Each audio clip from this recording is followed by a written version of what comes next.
Assalamualaikum warahmatullahi wabarakatuh. Perkenalkan, nama saya Ahmad Zainullah, NIM E2019-2284.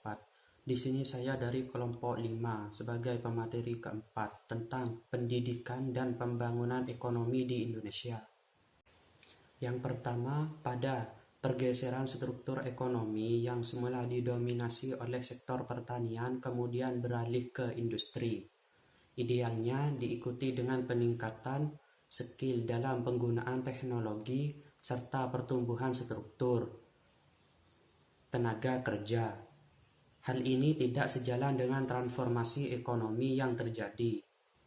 Artinya, perubahan struktur ekonomi yang beralih ke sektor industri tersebut tidak disebabkan oleh kesiapan negara dan masyarakat dalam menyongsongkan perubahan menuju era industri, namun lebih kepada penanaman modal masing-masing atau PMA yang datang ke Indonesia dengan membawa tenaga ahli, modal, dan manajemennya.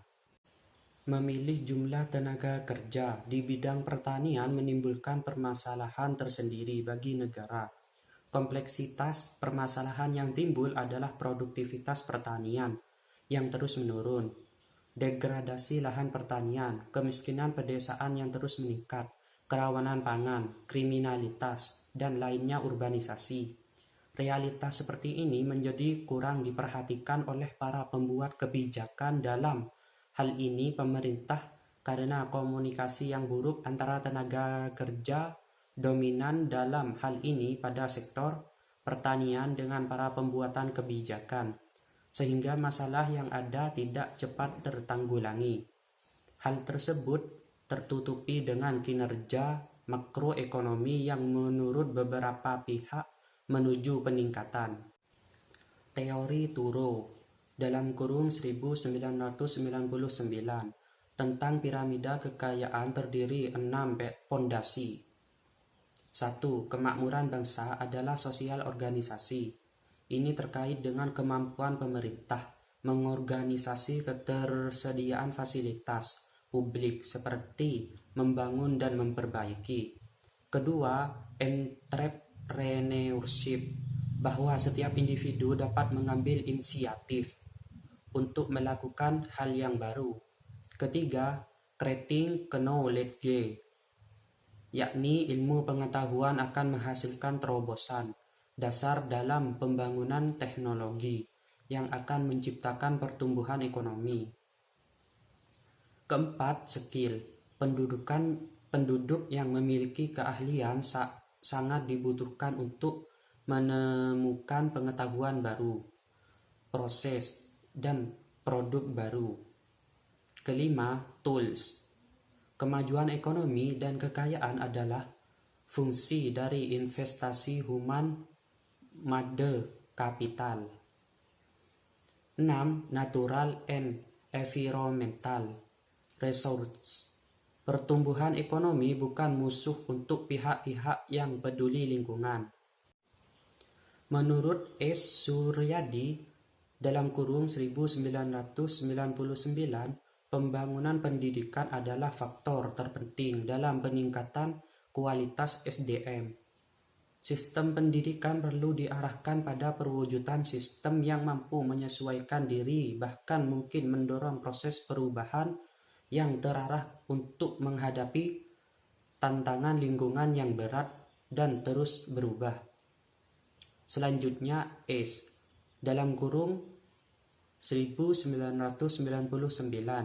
memaparkan dari dimensi ekonomi dan iptek. Sistem pendidikan harus mampu meningkatkan kemampuan belajar warga negara dengan menguasai jenis-jenis keterampilan dan keahlian yang sesuai dengan iptek yang terus berkembang. Dari dimensi sosial budaya, sistem pendidikan mampu menanamkan sikap dan perilaku yang rasional di dalam suatu sistem budaya Indonesia yang kondusif, khususnya dalam mengembangkan nilai-nilai kesehatan, produktivitas, kemandirian, serta etos kerja. Dimensi Hankamnas, sistem pendidikan harus mampu menanamkan sikap wawasan dan perlu bela negara baik secara fisik maupun non-fisik. Pendidikan pada lainnya harus menjadi sarana pembelajaran yang dapat meningkatkan kompetensi, keahlian, dan keterampilan yang dibutuhkan dalam menghadapi era teknologi modern dengan tidak mengabaikan nilai-nilai norma dan moral. Persepsi masyarakat terhadap dunia pendidikan yang selama ini hanya dianggap sebagai formalitas dalam mencari ijazah harus berubah. Pendidikan bukan hanya sekedar sarana untuk mendapatkan nilai ekonomi, namun lebih dari untuk menciptakan nilai ekonomi.